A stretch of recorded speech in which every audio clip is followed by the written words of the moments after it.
আমার বাবা মা এই চা বাগানে অনেক কষ্ট করে আমাকে অত বড় করেছে আজকে। নমস্কার আপনাদের সবাইকে। আমার নাম শিবশঙ্কর সাহা। আমি কাছাড় জেলার কুম্ভা চা বাগানের আমি একজন সাধারণ ঘরের ছেলে।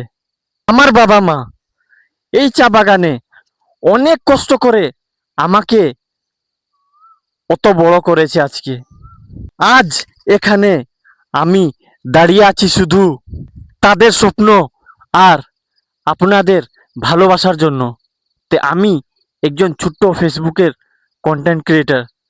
আপনাকে আমাকে আপনারা একটু সাপোর্ট করুন। হাইলাকান্দি শ্রীভূমি কাছাড় জেলার ভাই বোনেদের এবং মুরব্বী এবং বন্ধুদের সামনে আমার রিকোয়েস্ট রইল যে আমাকে একটু সাপোর্ট করুন এবং আমার ভিডিওটা যদি ভালো লাগে আপনাদেরকে তো আপনারা একটু শেয়ার করুন বেশি বেশি করে। ধন্যবাদ। জয় শ্রীরাম।